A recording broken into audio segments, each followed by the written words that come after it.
Olá, pessoal. Coesão e coerência são dois conceitos bem difundidos entre vocês que já estão acostumados a trabalhar com texto dissertativo no vestibular. No entanto, ainda há muita confusão no que tange a delimitação do que seja um e outro. É importante que nós saibamos defini-los para que possamos entender por que eles são tão ligados. São quase primos aí. A coesão, ele trabalha sempre com a estrutura do texto dissertativo, ok? A coesão, ela é parte daquilo que formam os elementos do seu texto. As correlações entre as ideias, as correlações entre as próprias palavras, a tentativa de evitar que palavras sejam repetidas, tudo isso tem a ver com a coesão. A coerência, essa talvez um pouco mais difícil, porque não se pode ser tão facilmente ensinada em sala de aula. A coerência tem a ver com as ideias que compõem o seu texto. Na prática, a coerência depende das informações que o candidato carrega ao longo de sua formação acadêmica.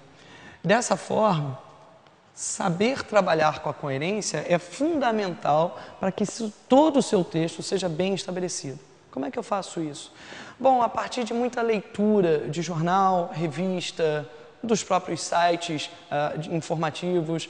O que importa é que você busque o maior número possível, ou busque se certificar de que é o maior número possível de informações, compondo o seu conhecimento sobre qualquer assunto.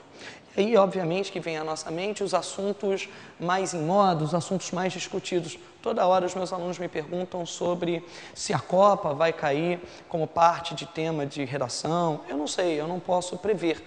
O que eu posso afirmar é que você tem que ter um conhecimento crítico muito forte sobre qualquer assunto para que você possa, enfim, discuti-lo. Foi o que eu coloquei aqui. Supus um tema sobre a Copa do Mundo. Uma paixão ou um grande negócio? Vocês sabem que não adianta a gente observar a Copa do Mundo só pelo lado irracional, pelo lado emotivo, que é o que a gente faz nos Jogos do Brasil, e está correto. O interessante aqui é entender que a paixão, ela é sobrepujada muitas vezes pela noção de que a Copa, ela tem um alcance global muito maior do que aquele que supomos. Eric Hobsbawm foi quem disse que o futebol carrega o conflito essencial da globalização. Ora, toda a estrutura estabelecida nos jogos, ela tem um reflexo na macroestrutura política, social, econômica dos países envolvidos na Copa. Em 2014, teremos a nossa Copa do Mundo, sediaremos a nossa própria Copa do Mundo desde 1950, quando do Maracanaço, daquela tragédia contra o Uruguai. De qualquer forma, é importante que a gente pense politicamente, economicamente e socialmente como funciona essa estrutura para que eu possa analisar no texto. Para além da noção de que a Copa é uma paixão, como eu disse, é importante que nós saibamos analisá-la de maneira muito mais precisa, de maneira muito mais analítica, crítica em relação a isso. Politicamente, que tipo de mudanças estruturais ou conjunturais a gente pode ter no nosso país? Quais serão os legados da Copa de 2014, por exemplo, para o Brasil? A gente vai ter grandes estruturas, uma revolução nas estruturas sociais, dos meios de transporte, ou não? Ou a gente vai ter grandes elefantes brancos aí pela frente? Economicamente, temos o aquecimento da economia em ano de Copa do Mundo, o turismo aumenta de uma forma substancial.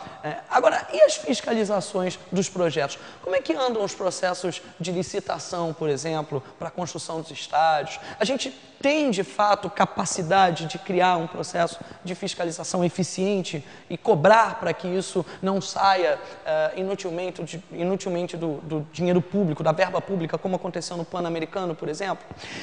Socialmente, como é que a gente pode entender a Copa? Obviamente que isso cria uma identidade nacional. É óbvio que a gente se identifica com a Copa do Mundo. Mas será que o Brasil é mesmo o país do futebol? Numa pesquisa recente da Datafolha, 25%, um quarto, portanto, dos brasileiros revelam não ter um time de coração. Como é que isso funciona? Isso, de fato, altera ou cria uma identidade nacional forçada, enfim, à base de intenções politiqueiras? Como é que a gente constrói essa nossa identidade a partir do futebol? É muito importante que você tenha em mente que todo o processo de formação da coerência parte da sua capacidade de analisar criticamente um tema. Informe-se, leia, tenha o maior número de informações possíveis, portanto, para isso. Ok? A gente se vê na próxima. Um grande abraço.